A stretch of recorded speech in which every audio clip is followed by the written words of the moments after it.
Bienvenidos nuevamente al curso preuniversitario Parche, con la materia de lenguaje y terminología médica.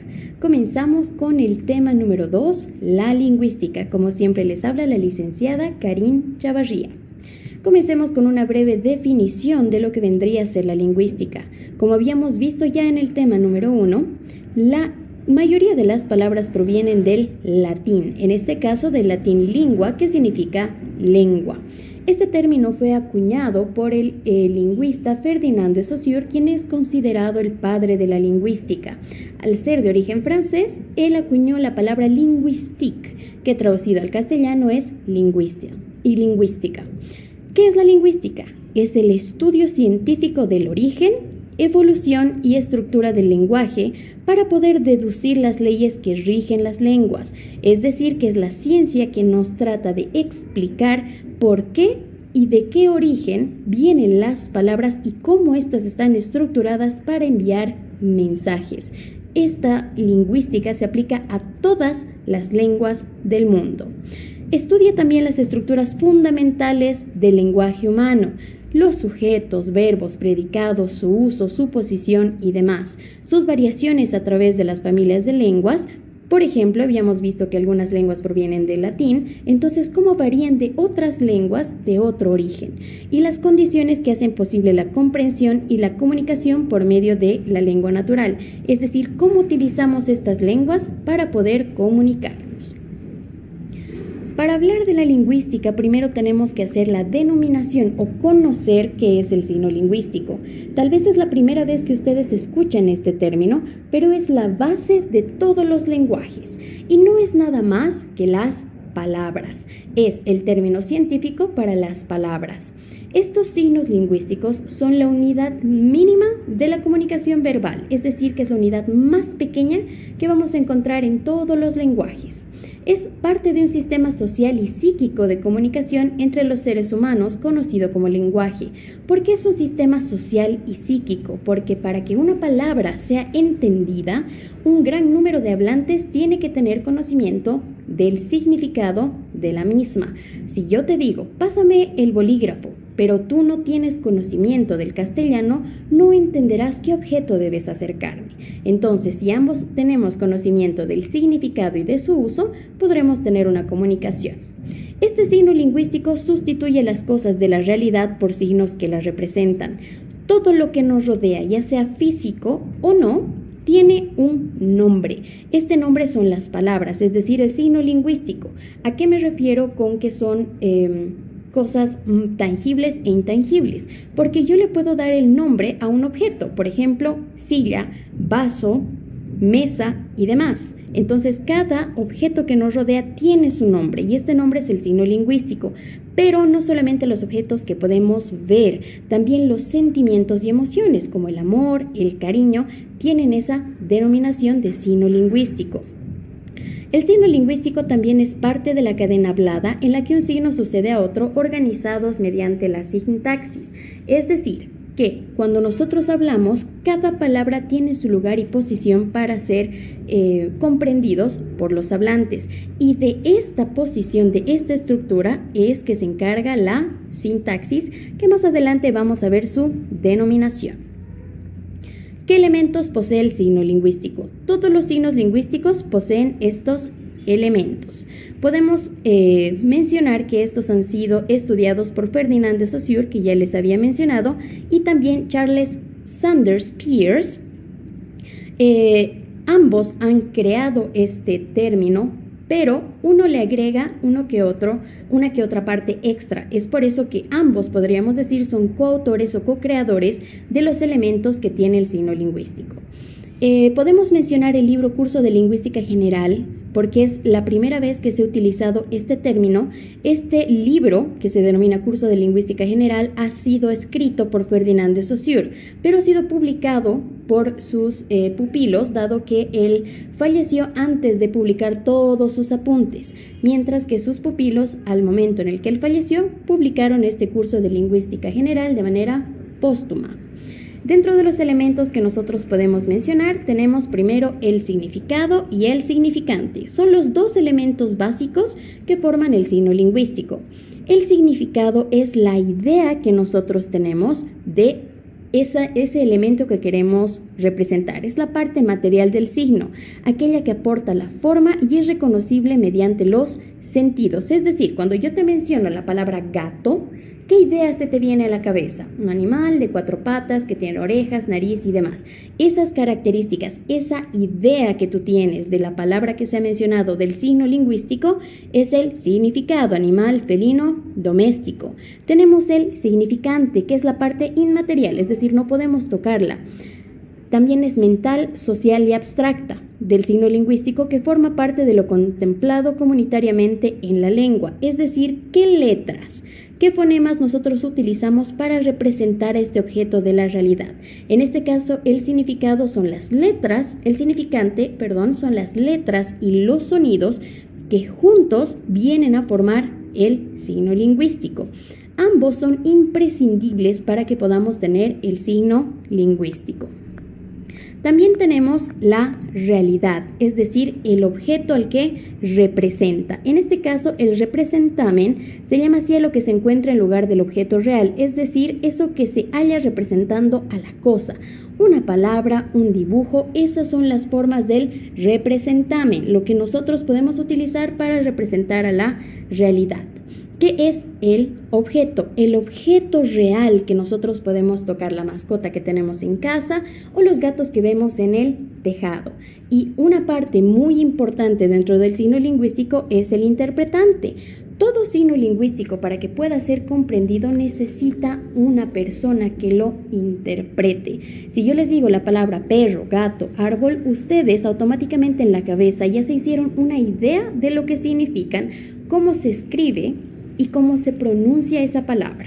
Repasemos entonces. Los elementos son el significado, que es la idea que nosotros tenemos, el significante, las letras y sonidos que utilizamos para reproducirlo, el objeto en la realidad, que es el gato que nosotros podemos tocar, sentir, tenemos el interpretante, que es la persona que analiza ese signo lingüístico. Todas las palabras tienen estas partes, todos los signos lingüísticos tienen estos elementos, estos componentes, incluso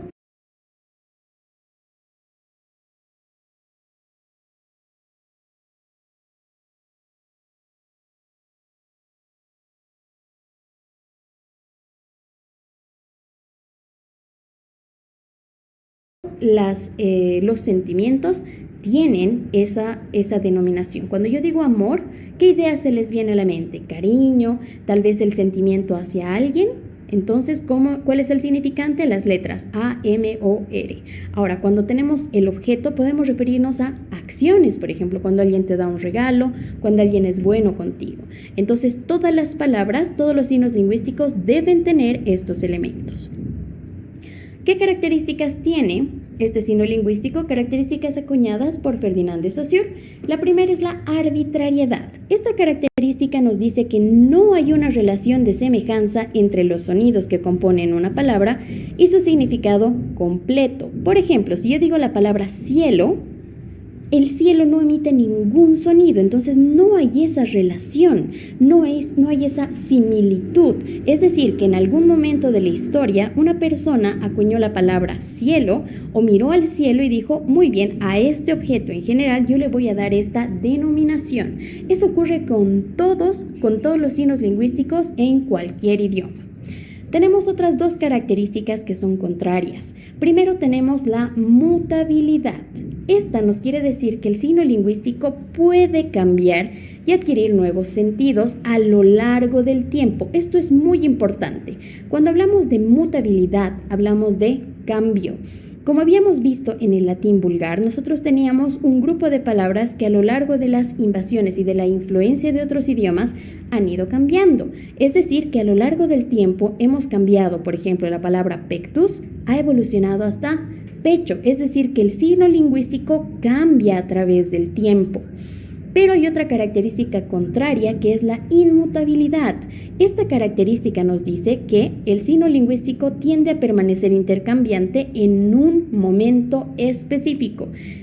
Estas dos frases están resaltadas debido a su importancia, es decir, que en la inmutabilidad en un momento específico del tiempo, tomemos el día de hoy, si yo les digo la palabra celular apuntándoles a una silla, no puedo cambiar el significado, no puedo a partir de ahora decir, ok, para todos ya no se dice silla, ahora se llama celular. No cambian de esa manera los signos lingüísticos. No puedo decir, ok, hoy se dice pecho, pectus, y mañana vamos a decir pecho. No, es un proceso. Como hemos visto que el árabe, por ejemplo, nos ha brindado la J como aporte al castellano, ha tomado mucho tiempo para cambiar estos vocablos, estos sonidos. Esas son las dos características, la mutabilidad, que a lo largo del tiempo el signo lingüístico puede cambiar, pero necesita un proceso, y la inmutabilidad, que en un momento específico no se puede cambiar el significado del signo lingüístico. También tenemos la linealidad. Todos los sonidos que forman las palabras aparecen en línea, no todos de golpe. ¿Por qué? Cuando nosotros emitimos un sonido, nuestro aparato fonador tiene que tener un tiempo para producir cada sonido. Si yo digo la palabra puerta, tengo los sonidos P-U-E-R-T-A. Mi aparato fonador necesita un tiempo determinado para que yo pueda producirlos. Es decir, que no puedo decir, por más que intente, de golpe la palabra puerta. Es por eso que sigue un orden lineal. Existen diferentes tipos de signos lingüísticos dependiendo a la relación que estos tengan con el objeto y el intérprete. ¿A qué me refiero? Es decir, cómo nosotros vemos al objeto y cómo lo interpretamos. Tenemos tres tipos diferentes de signos lingüísticos: los índices, los iconos y los símbolos. Cada uno tiene una característica de relación entre el objeto y el intérprete. Veamos el primero. En los índices, el signo lingüístico tiene una relación lógica de proximidad con su referente real. Recordemos primero que esta clasificación es según Peirce, que ya lo habíamos visto al principio.